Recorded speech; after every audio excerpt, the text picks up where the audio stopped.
மாண்புமிகு எங்கள் உயிரினும் மேலான அன்பு தலைவர் தமிழகத்துடைய முதலமைச்சர் அவருடைய சிந்தையிலே உயிர்த்திட்ட திட்டம்.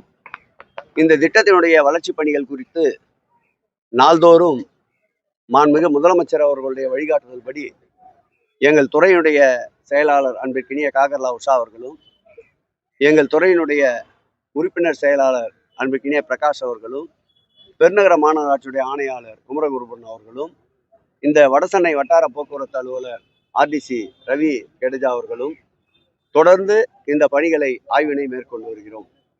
அந்த வகையிலே இன்றைக்கு வடசென்னைக்கு உட்பட்ட பெரம்பூர் மற்றும் ஆர்கே நகர் பகுதியிலே, பெரம்பூர் பகுதியிலே முல்லை நகர், உதயசூரன் நகர் பகுதியிலே கட்டுமான பணியிலே இருக்கின்ற எம்டிசிக்கு சொந்தமான பேருந்து நிலையங்களை ஆய்வு செய்கின்ற பணியும், ஆர்கே நகருக்கு உட்பட்ட இந்த பகுதியில் அதே போன்று ஒரு பேருந்து நிலையமும் ஒரு விளையாட்டு அரங்கமும் அமைக்கின்ற பணியையும் ஆய்வு செய்திருக்கின்றோம். கிட்டத்தட்ட 11 பேருந்து நிலையங்களை 200 கோடி ரூபாய் செலவிலே சென்னை பெருநகர வளர்ச்சி குழுமத்தின் சார்பில் கட்டுமான பணிகள் நடைபெற்று வருகின்றன. இந்த பணிகளின் நிறைவின் போது நேரடியாக களத்திற்கு வந்து சூழல்களுக்கு ஏற்றாற்போல் மாண்புமிகு தமிழக முதல்வர் அவர்களும், மாண்புமிகு தமிழ்நாட்டினுடைய துணை முதலமைச்சர் அவர்களும் சிறப்பு விழா காண செய்ய இருக்கின்றார்கள். அந்த வகையில் இன்றைக்கு நாங்கள் ஆய்வு மேற்கொண்ட பெரம்பூர் பகுதி சட்டப்பேரவை உறுப்பினர் அன்பிற்கினிய ஆர்டி சேகர் அவர்களும், அதே போல் ஆர்கே நகர் தொகுதிக்கு உட்பட்ட இந்த பகுதியுடைய சட்டப்பேரவை உறுப்பினர் அன்பிற்கினிய எபினேசர் அவர்களும், இந்த மண்டல குழுவுடைய தலைவர் அன்பிற்கினிய நேதாஜி கணேசன் அவர்களும், சென்னை பெருநகரத்தினுடைய மாநகராட்சியினுடைய நிலைக்குழு தலைவர் அன்பிற்கினிய இளையார்னா அவர்களும், அந்தந்த பகுதிக்கு உட்பட்ட மாநகராட்சி மாமன்ற உறுப்பினர்களும் இந்த ஆய்வினில் கலந்து கொண்டார்கள். நாங்கள் இன்றைக்கு பார்வையிட்ட இந்த 4 திட்டப்பணிகளும் நவம்பர் மாதத்திற்குள் நிறைவு செய்து மக்கள் பயன்பாட்டிற்கு கொண்டு வருகின்ற திட்டங்களை வகுத்து தந்திருக்கின்றோம்.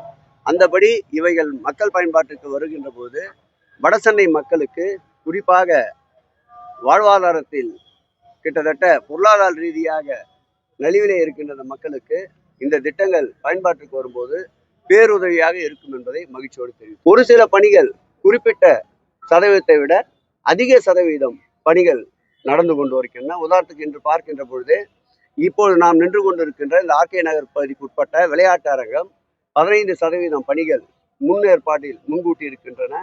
ஆர்கே நகர் பகுதியில் அமைந்திருக்கின்ற பேருந்து நிலையத்துடைய பணிகள் ஒரு 15% பின்தங்கி இருக்கின்றது. அவை விரைவுபடுத்துவதற்கும் இந்த பணியை மேலும் விரைவுபடுத்துவதற்கும் அறிவுரை வழங்கப்பட்டிருக்கின்றது. ஆகவே நவம்பர் மாதத்திற்குள் இந்த திட்டப்பணிகளை முழுமையாக முடிப்போம். அதே போல் வடசென்னை வளர்ச்சி திட்டத்தின் கீழ் நேற்றைக்கு கூட ஆர்கே நகர் பகுதியிலே 3 இடங்களில் படிப்பகத்திற்குண்டான துவக்க விழாவை நடத்தி இருக்கின்றோம். அதே போல் ராயபுரத்திலே ஒரு துவக்க விழா, அதே போல் பெரம்பூரில் ஒரு துவக்க விழா என்று 5 படைப்பகங்களுக்கு நேற்றைக்கு பணிகளை துவக்கி இருக்கின்றோம். அவைகளும் நவம்பர் மாதத்திற்குள் மக்களுடைய மாணவ செல்வங்கள் பயன்பாட்டிற்கு கொண்டு வருவதற்கு திட்டமிட்டிருக்கின்றோம். ஒட்டுமொத்தமாக சென்னை பெருநகர வளர்ச்சி குழுமத்தின் சார்பில் 282 பணிகளை மேற்கொண்டிருக்கின்றோம். கூடுமான அளவிற்கு 80% பணிகளாவது இந்த ஜனவரி மாதம் தைத்திங்களுக்குள் கொண்டு வருவதற்குண்டான முயற்சிகளை மேற்கொள்கின்ற நோக்கத்தில் தான் நேரம் கிடைக்கின்ற போதெல்லாம் இது போன்ற கள ஆய்வு, அரங்க ஆய்வுகளை நடத்தி கொண்டிருக்கின்றோம். இதற்கு பேருதவியாக இருக்கின்ற எங்கள் துறையினுடைய அனைத்து அதிகாரிகளுக்கும் அமைச்சர் என்ற முறையில் இந்த நேரத்தில் நான் நன்றியை தெரிவித்துக் கொள்கிறேன். நிச்சயமாக இங்கே இருந்து மாதாவரத்திற்கு தென் மாவட்டங்களுக்கு செல்வதற்கு பேருந்துகளை இயக்குவதற்கு மாண்புமிகு போக்குவரத்து துறை அமைச்சருடைய கவனத்திற்கு கொண்டு சென்று மாண்புமிகு முதல்வர் அவர்கள் உத்தரவிட்டிருக்கின்றார். கிளாம்பாக்கம் பேருந்து நிலையம் தற்போது பேருதவியாக மக்களுக்கு இருப்பது போல் கூத்தம்பாக்கத்திலே இந்த ஆண்டு இறுதிக்குள்ளாக மக்கள் பயன்பாட்டிற்கு கூத்தம்பாக்கம் பேருந்து நிலையத்தை பயன்பாட்டிற்கு கொண்டு வர இருக்கின்றோம். அதே போல் செங்கல்பட்டிலே கட்டப்பட்டு வருகின்ற ஒரு பேருந்து நிலையமும் இந்த ஆண்டு இறுதிக்குள் மக்கள் பயன்பாட்டிற்கு வரும். ஆவடியிலே கட்டப்படுகின்ற ஒரு பேருந்து நிலையமும் இந்த ஆண்டு இறுதிக்குள் மக்கள் பயன்பாட்டிற்கு வரும். இவைகள் எல்லாம் செயல்பட தொடங்குகின்ற பொழுது சென்னையினுடைய போக்குவரத்து நெரிசலும் வெளியூர் செல்லுகின்ற பயணிகளுக்கு தேவையான அளவு போக்குவரத்து வசதியும் கிடைக்கும் என்று நம்புகிறோம். ஒரு என்ஜிடியில் ஒரு வழக்கு நிலுவையில் உள்ளது. அந்த வழக்கை முடிந்த அளவுக்கு துரிதப்படுத்தி கொண்டிருக்கின்றோம். அந்த திட்டங்கள் எடுத்துக்கொள்ளப்பட்ட அந்த சட்டப்பேரவை உறுப்பினர்கள் நம்முடைய எபினேசர் அவர்களும் நம்முடைய திருவொற்றியூர் எம்எல்ஏ அன்பிற்கினிய சங்கர் அவர்களும் தொடர்ந்து அழுத்தம் தந்து கொண்டிருக்கின்றார்கள். அதற்குண்டான முயற்சிகளும் தொடர்ந்து எங்களுடைய துறையினுடைய செயலாளர் காக்கல்லா அவர்களும் துறையினுடைய உறுப்பினர் செயலாளர் அன்பிற்கினிய பிரகாஷ் அவர்களும் தொடர் முயற்சியை மேற்கொண்டு வருகிறார்கள். மாதாவரத்திலேயே போதிய அளவிற்கு பேருந்துகள் இயக்குவதற்கு நடவடிக்கை எடுக்கப்பட்டிருக்கின்றது. அங்கே மெட்ரோ ரயில் பணி ஒன்று நடந்து கொண்டிருக்கின்றது.